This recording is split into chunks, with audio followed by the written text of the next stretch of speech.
So welcome to the July 14th, 2022 Lunch and Learn Inspiring Author Conversations. I'm Kathy Davis with Davis Creative Publishing Partners, and today we'll be speaking with Jack Davis about how to keep your book designer happy. Before we welcome Jack, I want to first remind everyone of a few logistical details. The call is being recorded, and you'll receive a link to the YouTube video within a few days, not a few hours. Your attendance at these meetings serves as your permission to be seen in the recordings. As I mentioned earlier, please mute yourself on your end to avoid any background noise, and look for your chat button down at the bottom of your screen. If you have any questions throughout our conversation, please feel free to drop those into that chat, and we'll make sure that we get your questions answered. We promise to end the call around noon or shortly thereafter. That's Central Time, so that everybody can get back to our business. Our theme for 2022 continues to be inspiring authors. Each month we welcome guests who are in support of authors or may also be authors themselves. And help me welcome Jack Davis. Jack is our art director and book designer for Davis Creative Publishing Partners, and at any given moment is known to be juggling at least a half a dozen books, if not more. Not literally, but at least metaphorically. I can't juggle. Yeah, digitally. So I want to thank everybody for being here. So, and remind you, please drop, I need to open up my little chat box so I can see questions as they come in. There we go. So awesome. So what's one of the biggest questions you think, Jack, that you get a lot about book design? One of the biggest questions is how should I send you my book? And so most people send it in a Word document or some variation of that. I've gotten pages and some of them over Google Docs, but basically I really use a Word doc one way or another, because that's what I import into or from into InDesign. So that's the biggest question I think I get. Is there a particular way that people can prepare their Word documents to make your job easier? Definitely. One of the biggest help is to use styles. I only know Word, so I'm going to have to use whatever Word has access to or has the functions of, but to use styles and use them consistently, which is the biggest thing, and there are styles that are set up in Word, and you can just use them because they will transfer to the layout form that I use, and I can work from there, and it just makes it really easy just to manipulate that style. I can do whatever I need to do, and the document, the manuscript will flow very easily and should be pretty painless as far as getting it to all look the way that you would like for it to look.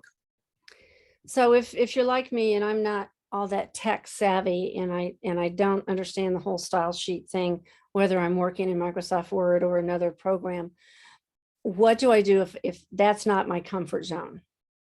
I would find a really good editor, someone that can help you clean up, make that those styles consistent throughout your document.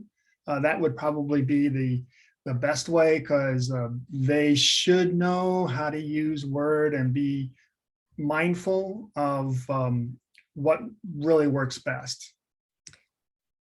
We had one question. Are you meaning type styles, or are there paragraph styles?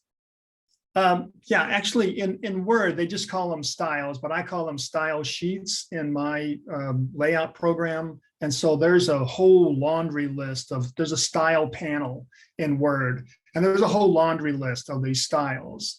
And you can pick one. The major one is normal, and you can just use that for your body copy.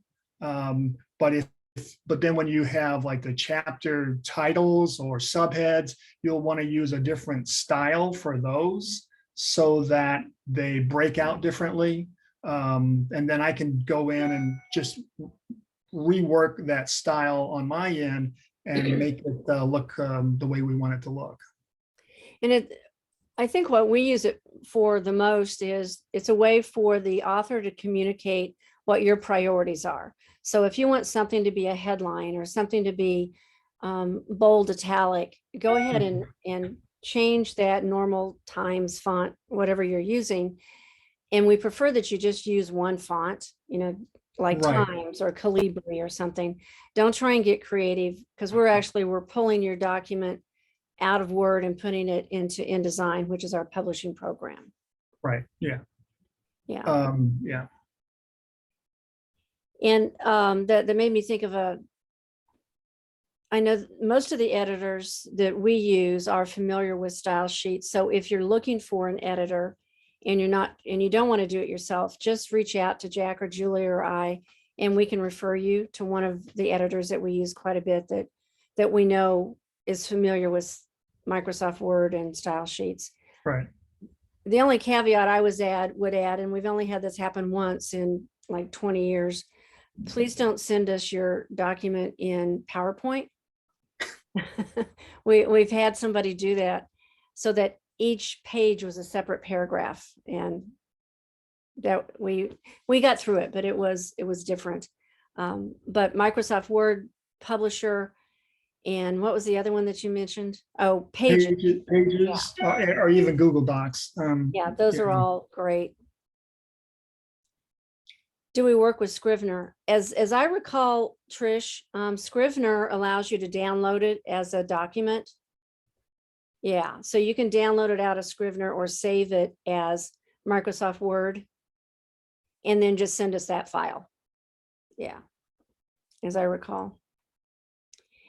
So once you get the document in hand from the designer, what's the first thing that you do?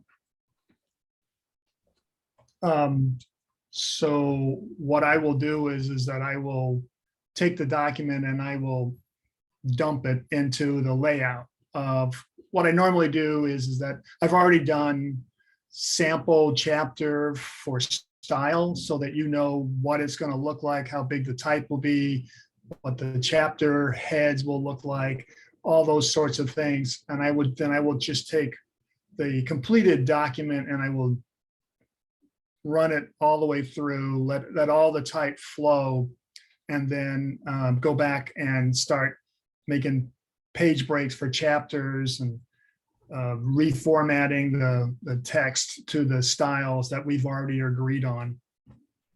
Yeah, so in the meantime, you have given them a couple different sample chapters designs so Right. that, and what's the benefit to the author to do that? Well, that way they're not surprised when they see the book. That we've agreed on where the page numbers will be, where the headers will be, what the size of the type, all those sort of details that make the book your book, basically. How do you handle it if someone has a lot of photographs or a lot of illustrations that they want to drop in? What's the best way to get those to you in a way that you understand where they go? There's a couple of ways that we can do it. One way is just to make a notation, preferably in a color, so that it stands out, like red or blue or something. It says, image 5 goes here, and I can go. Then when you send me those images, then so long as I can find image 5, I can put it in the book. Otherwise, or else, one of the other ways is to go ahead and embed those images into the Word document, into your document. And as they pop up, then I can find them and replace them. It's still good for me to have that name, because the name will disappear usually in the Word document. And I won't know which one it is exactly, except for visually kind of checking it out. Well, and the other thing that I notice a lot is if they embed them into Microsoft Word will reduce that DPI down. Right. Yeah. And so you also need that original. Right. Yeah. I'll need the original so that I can swap it out. That's why I need to know the file, the original image name, so that I can find that image and swap it out and make sure that I've got the 300 DPI image rather than the 72 DPI image. And for newbies, DPI means dot per inch. So which kind of leads me to how a lot of people like to take their own photographs or use images in their books of photos that they've taken. What's the best thing they can do so that by the time it gets to you and you drop it into their document to be printed, that it's going to print correctly? Well, one of the best things is that I get it as large as possible. You know, if you got a 6x9 book and you wanted this photo to fill that page, it needs to be at least 6x9 or larger and at the 300 DPI. 450 is even better. That's another standard that's kind of come up, particularly for color photos. Not quite as important for black and white. 300 is perfect for that. And then just so long as they are large and of high res, like a 300 DPI. And what if they want to use their phone or have used their phone to take that photo? That will work, honestly, but you have to make sure that your phone has been set for the highest resolution that it will take. You know, I've gotten other photos that they were only 72 DPI, but they were 45 inches by 23 inches. So that's, you know, that when that reduces down, then it works out great. So you can use that. Okay. I can use that. Yeah. So it will work. It just sort of depends on the phone that you have the resolution set high enough. I know sometimes these photos are too large to email. So how do you handle that? How do they get the photos to you? So we generally set up a Dropbox and have the authors put them in a folder or else just drop it into the Dropbox so that they can be transferred. And that works out real well. It's either that or like WeTransfer application or something similar to that. So we have ways. Right. For local authors, I've met a few authors over the years in parking lots that hand me a flash drive that has photos on it. That works good for local authors. That works good for local, yeah. But yeah. Someone I don't know. from Tennessee. Maybe if you're in Tampa, I might fly down and pick up those photos. I don't know. As long as there's a beach nearby, I might.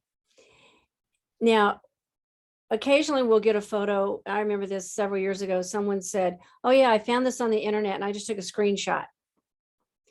I just saw your eyes roll. So tell me why you don't like that. Shaking my head. Yeah. It's not a good idea. A, you don't own the photo. You need to get permission. B, it's probably not going to come out high enough res for us to actually work with. The permission part is actually the biggest stumbling block that can be very problematic at best. And there are people out there looking for photos that are being used without permission. I'm a member of the local National Speakers Association, and one of the keynote speakers that travels around the country a lot was talking about how he used to just throw photos into his PowerPoint presentation slides that he used, and he ended up having to pay like a $3,000 fine. There was a photo in there that he did not have permission to use, and somebody happened to see it and notified the original owner. Yeah, Disney is really great with that also, by the way, because people will rat you out and call them. Yeah. So when we're working on the cover, the back cover, what can you tell us? Yeah, Trish, it is a lot like using music. Yeah. Yeah. Everybody owns a piece of it someplace, somewhere. What can you tell us about the use of fonts? And let's talk about the cover first, that front cover. You know, for the cover, you want it to be easy to read. You don't want to make the public work trying to read the title of your book.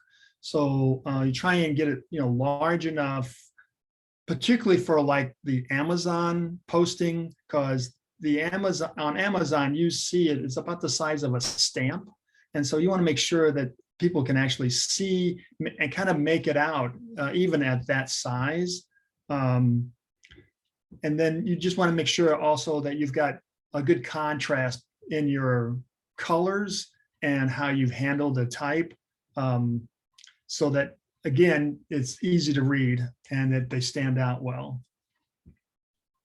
Now, what about, a lot of times I'll have people say, oh, but I really like this font and it's this scripty font and I really want to use it on my cover. What's your preference for scripty fonts? Yeah, some of them are okay if they're really clean scripts.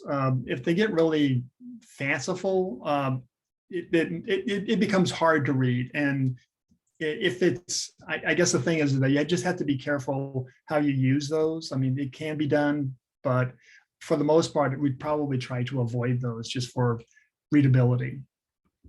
And that's part of what we help people do is not only are we helping you decide the title and subtitle of your book, because you don't want so many words on that cover that it's going to turn somebody away. You know, if the shorter the title, the shorter the subtitle, the more likely someone will pick up your book, at least to see what it's about. And then the same thing with fonts. We help our authors work out the best fonts, because it all has a lot to do with your audience, and has a lot to do with your the purpose of the book too. Yeah, a poetry book is going to be very different than a top 10 reasons to become a national speaker kind of book. And what about color? How does color play in all this? Well, I mean, there is some color psychology to it, but one of the things is for it to be pretty bold and have the contrasting between the colors work out well for making it eye-catching and easy to read. I know we probably do between 10 and 12 books that are very active at one point coming through here, coming in or going out. And in talking with one of our vendors that does our bestseller campaigns for Amazon, we were commenting that the books that seem to be selling really well right now have white backgrounds on the covers, and that the color palettes are usually bright. At least the ones that are selling really well right now are bright and colorful. I think people are looking for bright and colorful things in their lives right now, with everything else that's going on in the world, that they're looking for some sort of hope and happiness. And I think that's reflected in their covers too. How does, let's talk a little bit more about the audience and kind of backtrack into not only the editing and the design phase, but how does that audience affect the choices that author and their designer are going to make for that book? Well, yeah, I mean, that's it sort of depends on the audience itself. I think most of the books that we use, we do usually use a serif face for the interior, because that's literally much easier to read than the non-serif face. So like a Times Roman, I use Minion Pro a lot, is very easy to read. I also try and make sure that the X height, so whatever the height of the X character is higher than some of the other ones. That this gets really technical. I mean, I almost need slides to show this, that how much difference they are. Well, like Garamond has a really small X height, Minion Pro has a much bigger one, and it just makes it easier to read. Helvetica is a nice face. Avant-Garde, there are some others that are great to use, but they're not quite as easy to read. So I shy away from them for large areas of text. They're good for sidebars or stuff like that can stand alone, or else I use them for subheads and chapter titles. I know one of the recent conversations I had with one of our new authors, she came to us and had 140,000 words in her document. So what that would equate to is about a 400 to 500 page book. the books that are selling now are typically, for nonfiction books, are typically going to be 300 pages or less. People just don't have time to read a nonfiction book that is any bigger than that. And one of the questions that she asked me, she said, well, how come in my Word document, when I have it laid out at 6x9, I can get more words on a page? Because I told her you're going to get about 250 words per page on a 6x9 book. And so I gave her the screen so she could show me what her document looked like. And it was literally, the space between the lines where it was very tight, very difficult to read. And she had her margins on either side, both in the gutter and the outside of the book, were very tight. And so there's something that we call your thumb hold. Right. Can you talk a little bit about that thumb hold, as well as the leading and the spacing on the page, and the gutter too? Right. Yeah. So we try and leave fairly generous margins around the text. I try and leave about holding, like I'm holding a book, but like about 3/8 of an inch on each side of the book, so that someone can actually hold it and not get in the way of the text. I use a lot of leading, is what it's called, the spacing between lines in the text. And that's a variable. It can be quite a bit, or it can be a little bit. But I try and do something that's comfortable, so that you can actually tell what line you're on as you're reading it, going from left to right, as opposed to sometimes, if it's really tight, you may jump lines, and then it gets very confusing because you've switched out somebody's dialogue, or one concept went into another. So, and then in the middle, in order for that book to open, it's got a curve to it. So you have to leave room for that, so that your text isn't buried into the gutter in the middle of the book. Well, and the fun part too is sometimes people will say, well, can't you get more words on that page? We can, if you're going to allocate in your budget, that we can send out a little microscope to go with every book that goes out. Yeah. Part of it is just being able to read it more easily.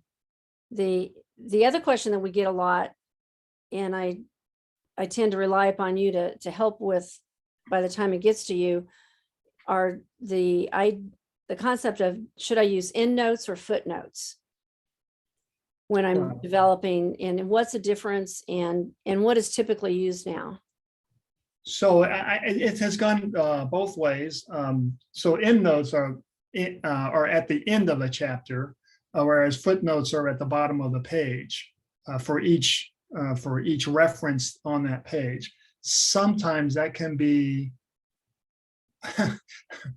footnotes can be problematic depending on your footnote. If you've got a large footnote, then you've shortened the page, and that can create some issues. So that's when sometimes, if you've got large footnotes, we'll put them as endnotes, so that we can let them run, and they can be, I can actually make them a little bit bigger so that people can actually read them also. Mm-hmm. But it can go either way, and I've done it both ways. Elena has a great question about some of the books she's noticed today have larger fonts, and I'd noticed that I have more authors asking for larger fonts. And what I think is happening is that there's more of us wearing bifocals and trifocals, and it doesn't necessarily mean that we're in that crowd where we have to have large print books, but we have had authors specifically request somewhere between normal and large print is kind of the request that we get.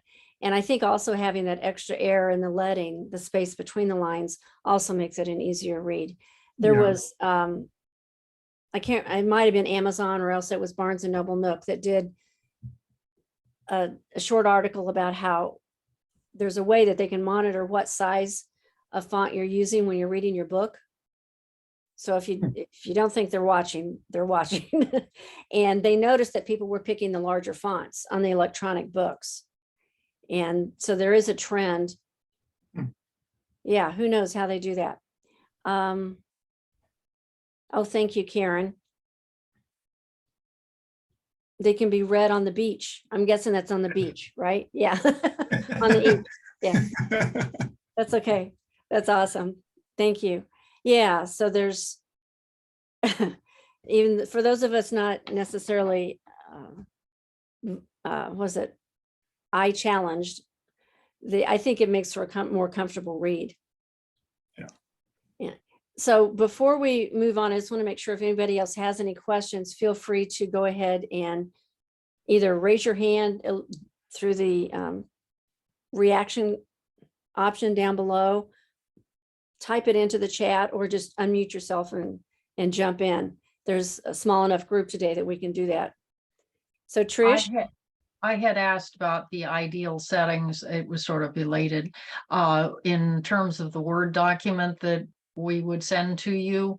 Would it be 1-inch margins and 1 1/4 inch line spacing, or what's best for us to structure in sending to you? Well, as far as the Word doc itself, it probably is not quite as important as what I send back to you after we're done. I think that's the thing. That's probably the most important thing. But the Word document, as far as the margins on the side, doesn't really matter too much. Honestly, 1-inch margins is good. I think the 1.25 line spacing though would be helpful, just to also for me. So if I'm scouring the manuscript for some reason, I can also read it a little bit easier rather than it being really tight leading. But it's anything will work basically. Just the most important thing is just that it's consistent. awesome. I know one of the other questions that we get quite a bit is, what parts do I need to include in my book? Do I need a foreword, or what's a prologue versus an epilogue, or afterword and a foreword? And one of the things that we did in the past year was put together a document. It's just a simple 2-page front and back. I guess that would make it a 1-page, but a front and a back, one sheet that when we send out the link for the replay of this call, we'll include that link to that one sheet, so that in case you want to download it, you'll have that as a reference. What it is just a list of traditional parts of a book and what they're used for. It doesn't mean that you have to use them all. There's certain things that are required, and we'll make sure that you get those in there, like your copyright page and your title page, in your bio at the back. But everything else in the middle is kind of at the author's choice of what they want to use. And we'll make sure you get that link. So any last words of wisdom, Jack, that we can leave this group with in terms of the best way to communicate with you? Well, the last words that I will put, I don't know about communicating with me, but the last words that I would say that is probably the most important is to find an editor. We have editors that can help. If you know one that is also good, that and I would hope that they know Chicago's Manual of Style. That's what we use as far as how the structure is. And someone that actually knows something about editing and editing a book. Editing in general would be helpful, but editing a book would even be better. So that the best thing is to find a good editor. And even though your neighbor's daughter-in-law may have gone to college and was a journalism major, depending on what she focused on, may or may not be the best solution. But, and if you, as you were starting to mention, if you have editors that you'd like to recommend, we're always hiring editors also. We tend to fill up the ones that we have pretty fast. So, well, I want to thank everybody for making time to be with us today. Your follow-up email will be going out in the next couple of days. At the latest, you'll get it early next week. I want to thank you for being part of our live audience today. We'll see you in 2 weeks, not 2 weeks. I'm sorry, 4 weeks. And early August. I should have noted that on my calendar. Second Thursday, it'll be coming up again at 11:30 Central. be watching your email for more info. Thank you for joining us today, guys. Thank you. Bye-bye. Thanks, Jack.